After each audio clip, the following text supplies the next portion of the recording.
lantas bertanya, apakah kambing ini masih menghasilkan susu? Ummu Ma'bad menjawab, ia sudah tua dan tak bisa menghasilkan susu lagi. bolehkah aku memerahnya? Jika engkau yakin ada air susunya, silahkan lakukan. Ucapnya dengan ragu. Dengan izin Allah, kambing itu pun mengeluarkan air susu yang begitu deras.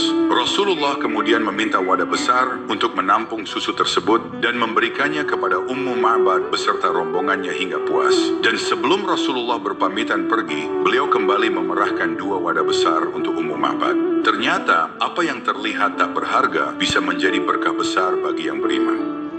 Setelah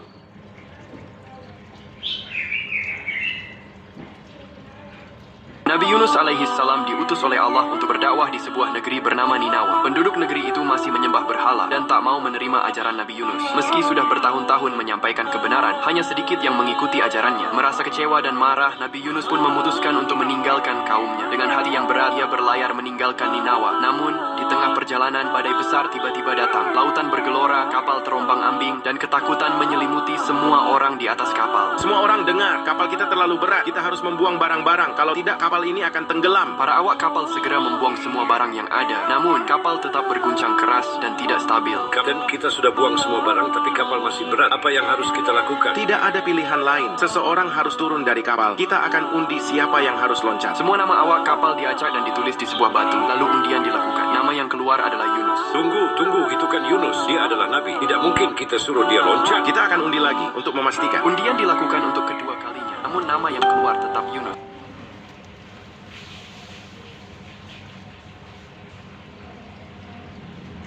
Dulu selebrasi nyinir di hadapan timnas Indonesia, kini dibuat frustasi hingga nangis oleh pasukan Garuda. Ya, Nguyen Quang Hai pernah mencetak gol ke gawang timnas Indonesia pada tahun 2021 dan lihatlah selebrasi tengilnya. Ia seolah meremehkan timnas Indonesia yang masih baru dibentuk oleh Coach Shin. 3 tahun berselang, lihatlah ini. Vietnam dibantai di Hanoi dengan skor 3-0. Nguyen Quang Hai tak sedetik pun bermain dan hanya bisa menangis serta frustasi di bangku cadangan. Tragisnya lagi, hasil itu membuat pelatih Vietnam langsung dipecat. Sungguh pembalasan yang epik Garuda.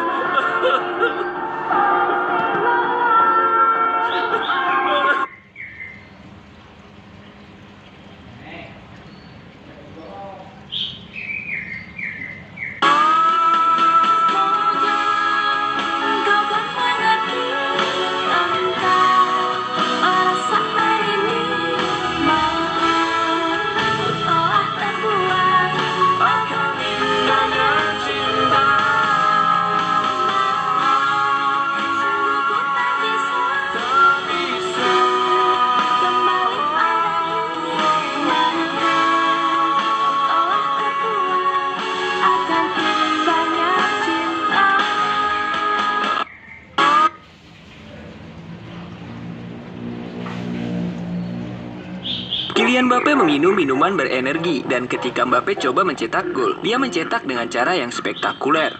Zlatan Ibrahimovic minum minuman berenergi. Lihat cara Zlatan mencetak gol.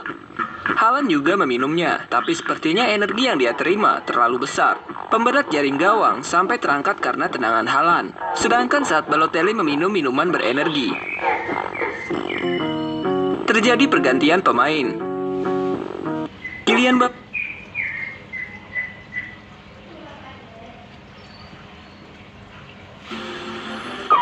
main berapa jam, Bang? 1, Bang. Oke.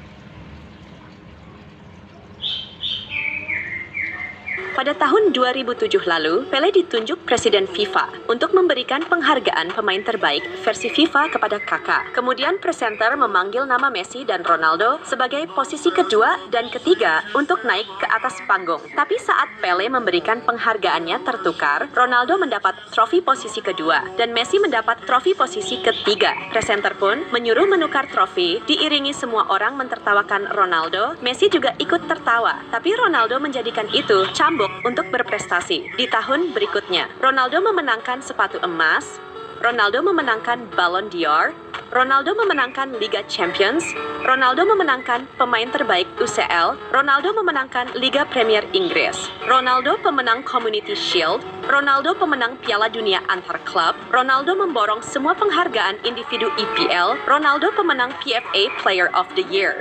Orang yang mentertawakannya tahun lalu menjadi bertepuk tangan.